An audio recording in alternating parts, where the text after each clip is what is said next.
Pemirsa, hari ini kita akan ulas seputar propaganda yang dilakukan oleh Zionis Israel. Kita mulai dulu dari propaganda. Sebenarnya adalah informasi atau ide yang disebarluaskan dengan sengaja oleh satu kelompok, organisasi ataupun pemerintah, dan tujuan dari propaganda adalah untuk mempengaruhi pandangan serta tingkah laku dari sasarannya. Nah, ini yang dilakukan oleh Zionis Israel saat ini pada dunia untuk sebenarnya mempengaruhi pandangan kita soal Palestina. Kita akan ulas ada beberapa konten propaganda Zionis yang sekarang beredar dan viral di media sosial. Pemirsa, saya ajak Anda, pertama kita lihat dulu, ini adalah postingan dari salah satu platform X, diposting atau diunggah dari Israel Defense Forces atau IDF. Kalau kita saksikan sebenarnya ini ada dua postingan. Yang pertama dengan video ini ditonton lebih dari 7,9 juta kali. Diposting 14 November 2023 dan masih bisa diakses hingga saat ini. Kemudian yang kedua ada juga postingan ini. Ini juga sama-sama diposting dari @IDF. Ini terkait dengan video yang kemudian diunggah oleh Israel Defense Forces terkait dengan situasi di sana dan menyerang Hamas. Nah, kita akan lihat, saya akan ajak Anda lihat salah satu video terkait sebuah daftar. Ini viral di media sosial. Kita simak video berikut ini. This list, in Arabic, this list says we are in an operation. The operation against Israel started in the 7th of October. This is a Guardian list where every terrorist writes his name and every terrorist has his own shift. Di dalam video tersebut dinyatakan kalau ada nama-nama dari para Guardian yang kemudian dinyatakan juga ada shift-shiftnya bekerja pada saat itu. Tapi pemirsa, kalau kita perhatikan dengan seksama, apa isinya? Ini adalah sebenarnya daftar tanggal hari kalau diterjemahkan dari tulisan Arab. Ini kita bisa mengerti kalau di sebelah sini tulisannya ada Sabtu, Minggu, Senin, Selasa, Rabu. Di sini ada tanggal 7 Oktober 2023. Pertanyaannya, apakah tulisan Sabtu, Minggu, Senin, Selasa, Rabu ini adalah daftar nama orang? Nah, ini adalah salah satu contoh propaganda yang sebenarnya ini adalah informasi yang salah kemudian ditujukan untuk menyerang Palestina, khususnya Hamas. Nah, itu adalah salah satu contoh pemirsa. Tidak hanya ini saja pemirsa, karena ada lagi yang kemudian viral akhir-akhir ini seputar salah satu video yang menceritakan tentang sebuah terowongan. Coba kita lihat dulu video yang satu ini, ada sebuah terowongan, kita simak.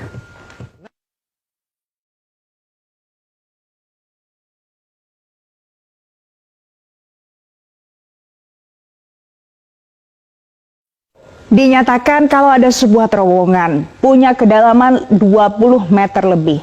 Apakah itu sebuah terowongan? Kita perlu cek faktanya.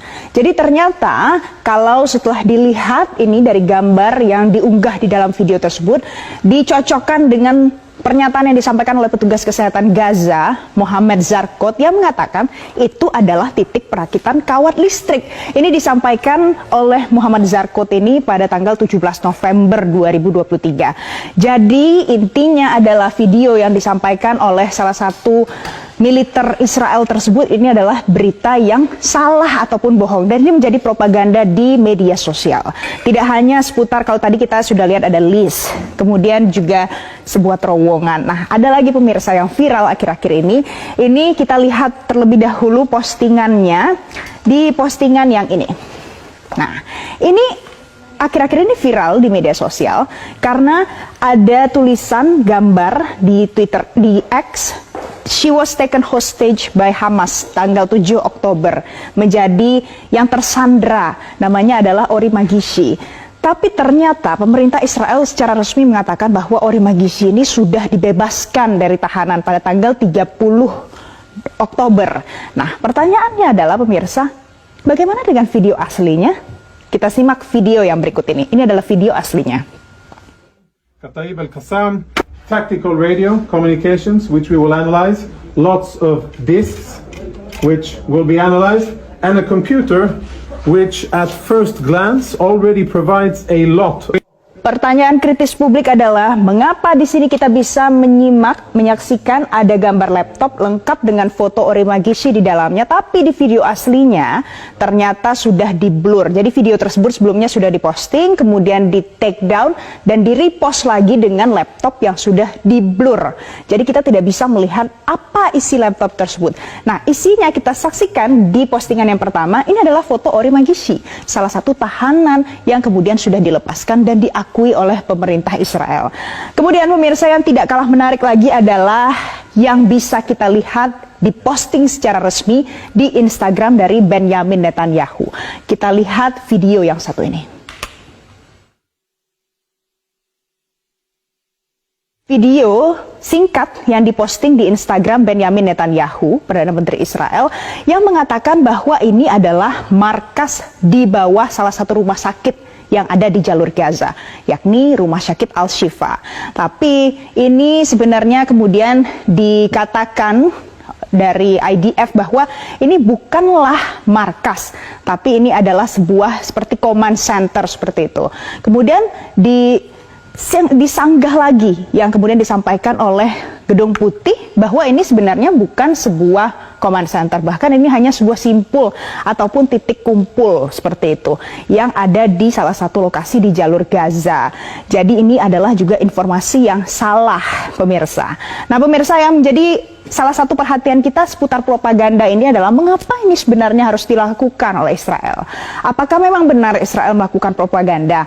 Nah, ternyata ada pernyataan yang disampaikan oleh salah satu taipan Amerika Serikat.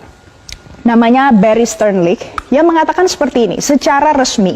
Ia menyampaikan opini publik pasti akan berubah karena adegan nyata atau dibuat-buat oleh Hamas mengenai penderitaan warga sipil Palestina pasti akan mengikis empati ke Israel di komunitas internasional. Kita harus mendahului narasinya. Kita di sini adalah pihak Zionis Israel. Kita di sini adalah Israel dan Amerika Serikat. Pertanyaannya adalah mengapa penting pernyataan dari Barry Sternlicht ini? Barry Sternlicht ini juga sebelumnya sempat mengakui, saya kutip dari CNN Internasional, bahwa dirinya dan juga ada beberapa taipan Amerika Serikat lainnya ternyata ini berinisiasi atau menginisiasi pembentukan mesin propaganda untuk Israel. Nah, pemirsa, kita tahu propaganda ini bisa muncul di mana saja, apalagi di era hari ini ada banyak sekali informasi di media sosial. Jadi, pada saat sudah mengakses suatu informasi, sudah sepantasnya dan sewajibnya kita harus mengecek ulang informasi tersebut. Jadi, jangan termakan propaganda.